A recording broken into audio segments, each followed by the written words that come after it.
Welcome back.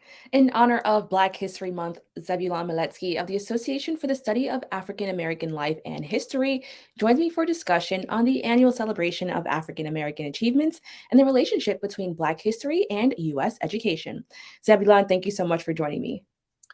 Thank you. Thank you for having me.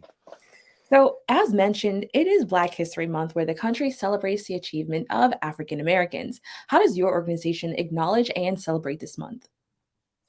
The Association for the Study of African American Life and History, we call ourselves ASALA. Uh, we are very proud to be sort of the keepers of Black History Month. Our founder, Dr. Carter G. Woodson, created Black History Week, or Negro History Week as it was called, back in 1926.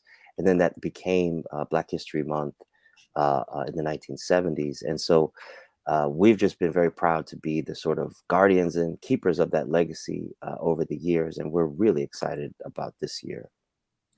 Now, I'm so happy that you brought that up because that was something new to me, knowing that it was Negro History Week instead of Black History Month.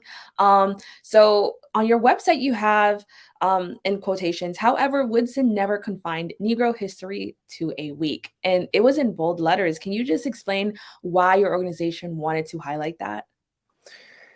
I guess the thinking there is, sometimes some people will say, you know, uh, Black History Month, it's in the shortest month of the year, it's in the coldest month of the year. Why is Black History Month confined to February? Um, and people made a similar argument back in the day. Why is it only confined to 1 week? But Dr. Carter G. Woodson and the association, as they thought of it, never really meant for it to only be 1 week or 1 month. The idea was to celebrate Black history throughout the year, and we have a theme every year that we celebrate all year.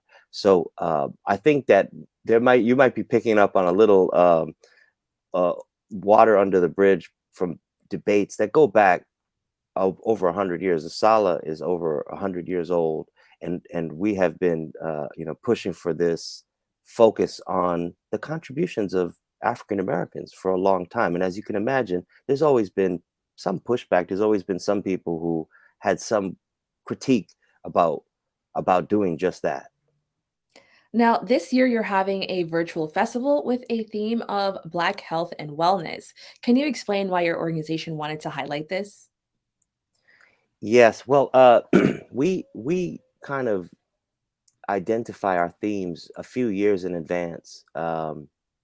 And I think this time around there was an idea of doing something on health and wellness, but certainly in 2020 with COVID-19 and all the different things that have been happening in terms of health, uh, noticing and understanding the major disparity in terms of who is affected by COVID, Black and Brown and other other minority groups, due to some of the structural issues around health and wellness. Not having enough clinics in certain neighborhoods, not having a focus on high rates of asthma or high rates of infant mortality and all the different issues beyond COVID that affect African Americans in particular. I think that that's why the focus this year, but at the same time, it's a holistic focus and takes into account everything, even finances around healthcare. A lot of people are blocked from gaining access to healthcare because they can't afford it, and so those are some of the issues and things that we'll be looking at this year during Black History Month.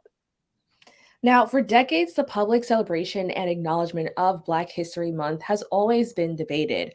Why do you think there was constant pushback? That's a great question. I think I alluded to that a little earlier. There's always been some pushback, as you say, and in the past, I think it revolved mostly around the same societal pushback to anything that emphasized or elevated the African American experience. You, you know, the reality is that in our society over time, historically, there had been an effort to really erase and eradicate uh, the memory of the contributions of African Americans. African Americans have invented so many things, have brought so many different things. You can't go from your house to work without experiencing at least two or three Black inventions. Everything from the electric lights and all kinds of stuff. And so I think that that's part of it. We'd have to call that just sort of I guess the whole reason why Carter G. Woodson started Black History Month in the first place, because nobody was valuing the contributions of Black people, and that filtered down to the young people, kids sitting in a classroom. They're not hearing anything about themselves. They're not hearing anything about their own contributions and their own brilliance. And so I think that is a big part of it. These days, I don't know. There's all kinds of pushback happening around race across the board, and so I chalk it up to some of that. But we've also had people who kind of uh, make the point that African American history shouldn't just be restricted to a month, but by focusing and having a Black History Month does not mean that it only needs to be a month. The reason that Black History Month is in February has to do with the birthdays of Frederick Douglass and Abraham Lincoln. Carter G. Woodson attended some festivities around Lincoln's birthday, and it occurred to him as a bolt from the blue that this would be a good time to celebrate African American history.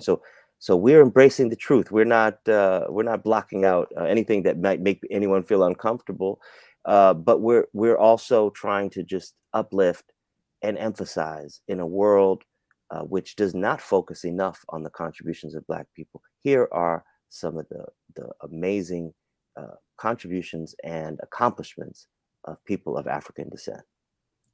Now, coming from an academic background, do you think social media platforms have helped with the education of recognizing injustice and celebrating Black culture and history? And I also like to add that I think in recent years, especially after the protests in 2020, people have seemingly been a little bit more open about that. Can you just tell me your thoughts on that?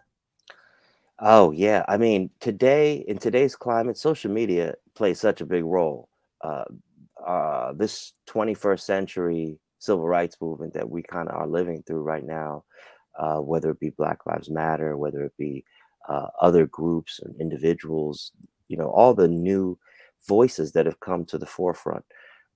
They're young voices, and in many cases younger than myself anyway, and generationally, you know, social media is a big part of their lives, but it's also a big part of the movement itself.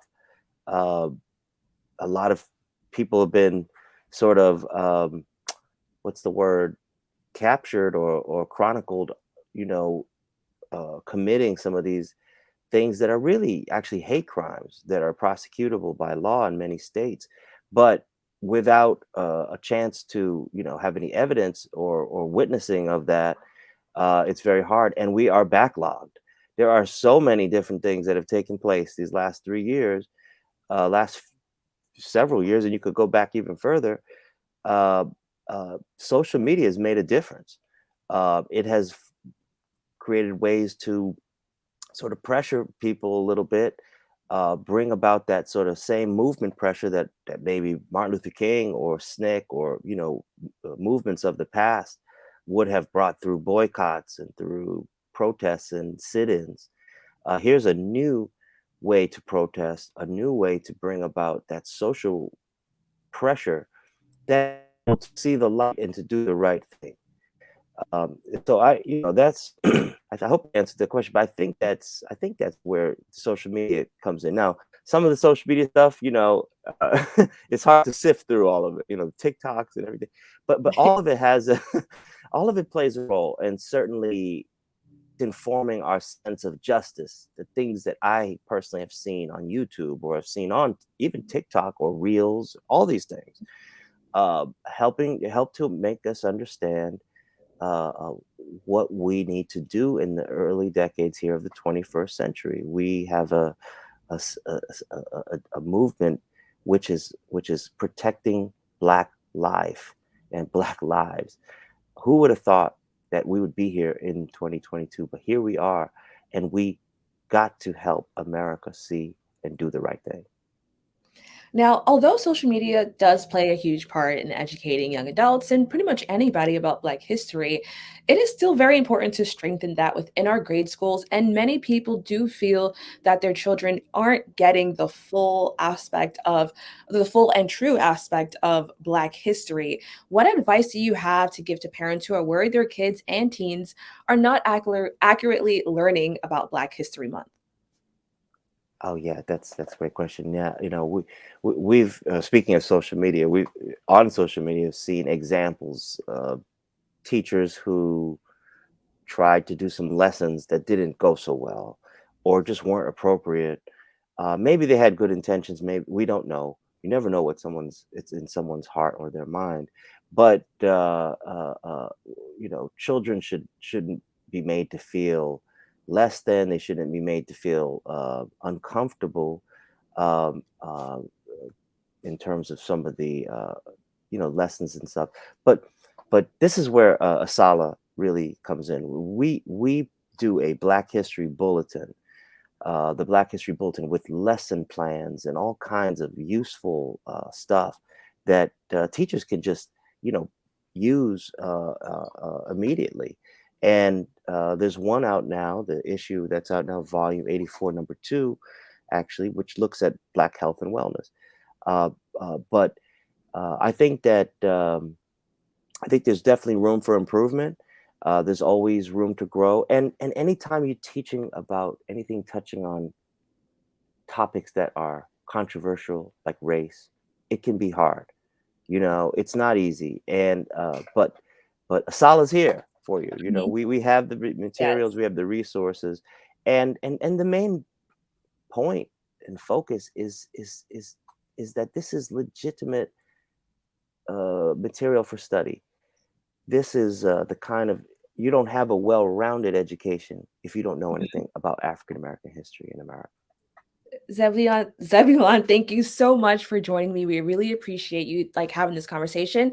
If you take a look at the screen, you can see their Twitter handle so you can stay up to date on all things Black history and beyond. And that is all for our show today. Thanks for tuning in. I'm Kibin Alleyne, wishing you and yours safety and wellness now and always. See you next time.